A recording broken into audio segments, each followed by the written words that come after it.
Welcome back, ladies and gentlemen, boys and girls. Today I'm going to be playing and reviewing Angry Birds Star Wars 3.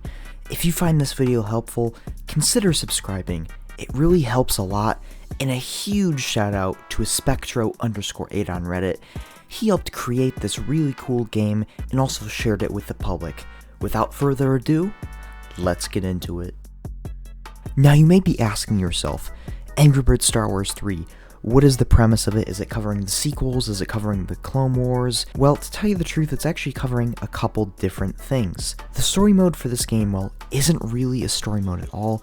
It's more of a scene recreation at the moment, as this game is still in its alpha stages. It covers Star Wars Rebels as well as the sequel trilogy, although the creator definitely seems to be leaning more into the Rebel side of things because the world in between worlds is a big focus of this game. To be honest with you, I've only actually beaten 3 of the main levels. This alpha is not without its bugs and glitches, which I will elaborate on in a few minutes.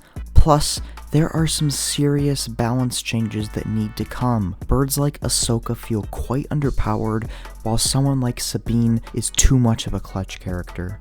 Now, for a first alpha, this game is actually fairly stable. I only ran into one game-breaking glitch, and that glitch was, for some odd reason, I couldn't place any birds down in the sandbox mode. And yes, this game does feature a sandbox mode, but without the ability to place down birds, you can't play your own custom levels. Besides that, it was really just jankiness that I ran into, like menus not being fully synced up or centered.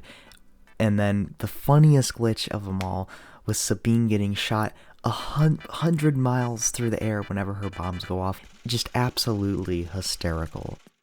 Really quickly, I wanted to show off Watto Shop because I found it really cool and well designed. It's essentially just a fancier way to purchase birds and pigs, but it's nice they brought it back from the OG PC release. You'll notice on the side of the screen there are some colored eggs.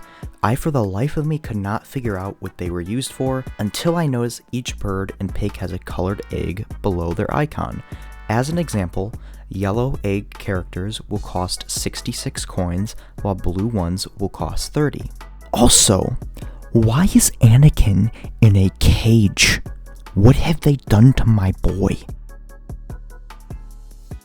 And finally, the coolest feature in this game, and the one that made me want to create a video on it, is Pazaak.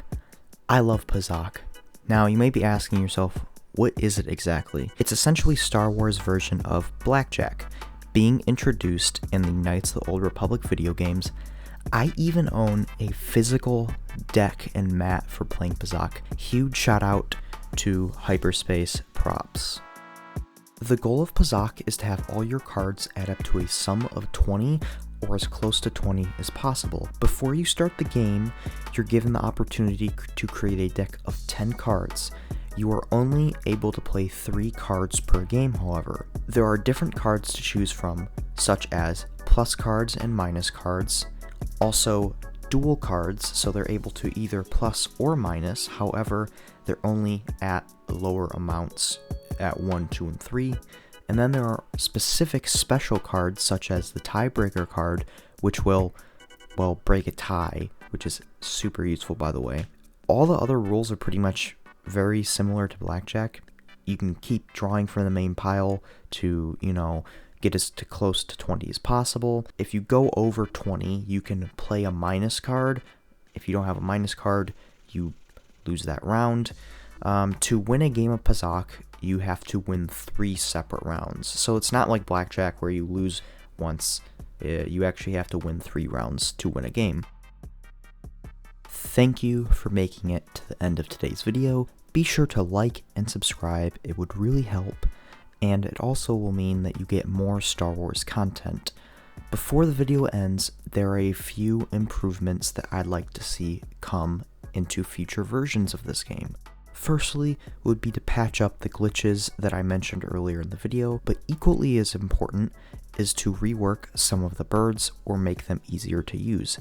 Ezra and Ahsoka feel like using red in the original Angry Birds, which, spoiler alert, is not very fun, and Chopper is just too hard to control. He's pretty effective, but just really hard to control. I'd also like to see this game have more of a overarching story instead of just like plot points, but that's debatable whether it needs to be added or not.